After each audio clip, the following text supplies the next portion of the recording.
Hello friends, welcome to my channel. இன்னைக்கு இந்த வீடியோல நம்ம என்ன பார்க்க போறோம் அப்படினா பருப்பு உருண்டை குழம்பு தான் பார்க்க போறோம். நான் இன்னைக்கு இந்த பருப்பு உருண்டை குழம்பு ரொம்ப ஈஸியான மெத்தட்ல பண்ணிருக்கேன். இந்த மெத்தட்ல இந்த குழம்பு பிகினர்ஸ் கூட ரொம்ப ஈஸியா செஞ்சிரலாம். வாங்க இந்த பருப்பு உருண்டை குழம்பு எப்படி பண்றதுன்னு வீடியோல பார்க்கலாம். அதுக்கு நான் முதல்ல ஒரு மிக்ஸி ஜார் எடுத்துர்க்கேன். அதுல ஊற வச்ச கடலை பருப்பை ஆட் பண்றேன். குறைஞ்சது 1 மணி நேரமாவது ஊற வச்சு ஆட் பண்ணிக்கங்க. இப்போ காரத்துக்கு ஏத்த மாதிரி மிளகாய் ஆட் பண்ணிக்கலாம். நான் இன்னைக்கு 6 மிளகாய் ஆட் பண்ணிருக்கேன். கூடவே 1/2 ஸ்பூன் அளவுக்கு சோம்பு போட்டுக்கங்க. இப்போ இதுக்கு தேவையான அளவுக்கு உப்பு சேர்த்துக்கலாம். இப்போ மிக்ஸி ஜாரை மூடி நைஸா அரைச்சிக்கங்க. ரொம்ப நைஸா அரைக்கணும்னு அவசியம் இல்லை, கொஞ்சம் கரகரப்பா இருந்தாலும் போதும்.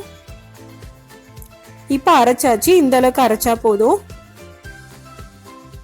இப்போ இது கூட ஒரு பெரிய வெங்காயம் நான் கட் பண்ணி ஆட் பண்றேன். நல்லா பொடியா கட் பண்ணி ஆட் பண்ணிக்கங்க. கூடவே பொடியா நறுக்குன கருவேப்பிலை கொத்தமல்லி நான் ஆட் பண்றேன். ஒரு 1/4 டீஸ்பூன் அளவுக்கு பெருங்காயத்தூள் ஆட் பண்ணிக்கங்க. இப்போ இது எல்லாத்தையும் சேர்த்து நல்லா மிக்ஸ் பண்ணிக்கலாம். எல்லாம் நல்லா மிக்ஸ் ஆகிற அளவுக்கு நல்லா மிக்ஸ் பண்ணிக்கங்க. இப்போ நல்லா மிக்ஸ் பண்ணதுக்கு அப்புறமா இந்த மாதிரி உருண்டையா பிடிச்சி வச்சுக்கோங்க. இப்போ எல்லா உருண்டையும் பிடிச்சாச்சு. இதை இட்லி தட்டில் வச்சு நம்ம வேக வச்சுக்கலாம். இட்லி தட்டில் ஆயில் தடவிட்டு இந்த மாதிரி ஒரு உருண்டையா எடுத்து வச்சுக்கோங்க. இப்போ எல்லா உருண்டையும் வச்சாச்சு, இதை வேக வச்சுக்கலாம்.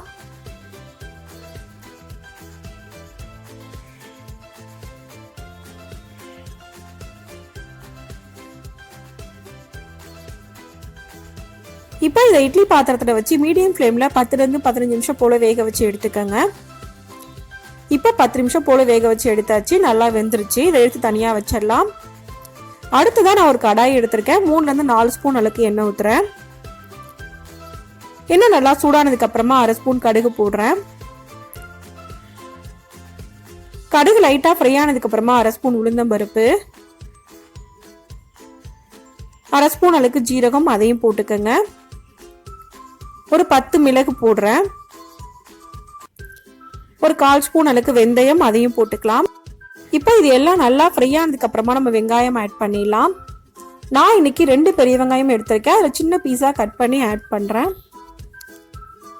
கூடவே 2 காஞ்ச மிளகா, ஒரு பச்சை மிளகா, கொஞ்சமா கருவேப்பிலை, அதையும் ஆட் பண்ணிக்கோங்க.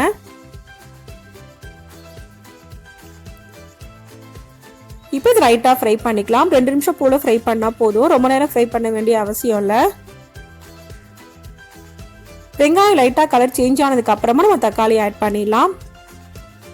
இப்போ வெங்காயம் நல்லா ஃப்ரை ஆயிடுச்சு, நான் தக்காளி ஆட் பண்றேன். நான் இன்னைக்கு 2 தக்காளி எடுத்திருக்கேன், சின்ன பீஸா கட் பண்ணி ஆட் பண்றேன்.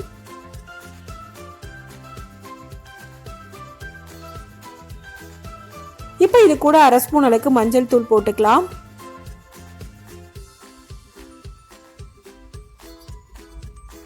காரத்துக்கு ஏற்ற மாதிரி குழம்பு மிளகாய் பொடி நான் போடுறேன். நான் இன்னைக்கு 2 ஸ்பூன் அளவுக்கு போடுறேன்.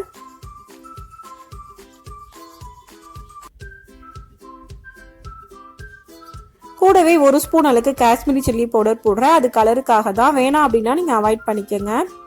இப்போ இது எல்லாத்தையும் சேர்த்து நல்லா மிக்ஸ் பண்ணிக்கலாம். மிக்ஸ் பண்ணிட்டு தக்காளி நல்லா குக் ஆகிற அளவுக்கு இது நல்லா ஃப்ரை பண்ணிக்கோங்க.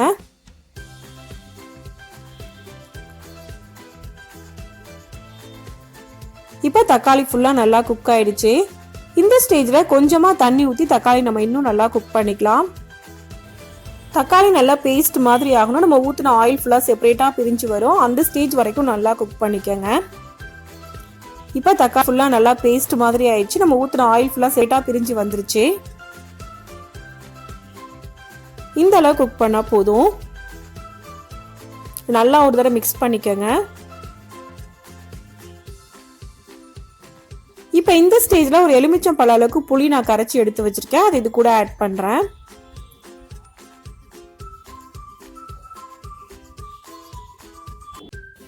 புளிக்கரைசல் ஆட் பண்ணதுக்கு அப்புறமா குழம்புக்கு தேவையான அளவுக்கு உப்பு சேர்த்துக்கலாம். இப்போ குழம்புக்கு தேவையான அளவுக்கு தண்ணி ஊற்றிக்கிறேன். தண்ணி ஊற்றிட்டு நல்லா ஒரு தடவை மிக்ஸ் பண்ணிக்கோங்க. மிக்ஸ் பண்ணிட்டு இதை மூடி வச்சு ஒரு 10 நிமிஷம் போல நம்ம குக் பண்ணிக்கலாம். மீடியம் ஃப்ளேமில் வச்சு குக் பண்ணிக்கோங்க. இப்போ நல்லா குக் பண்ணியாச்சு. இந்த ஸ்டேஜில் நம்ம வேக வச்சு வச்சிருக்க பருப்பு உருண்டையை இதில் ஆட் பண்ணிடலாம். எல்லா உருண்டையும் 1 by 1 ஆட் பண்ணிக்கோங்க.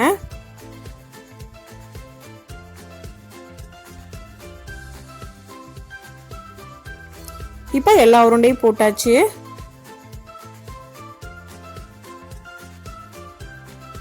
இப்போ ஒரு தடவை நல்லா மிக்ஸ் பண்ணி விட்டுக்கோங்க.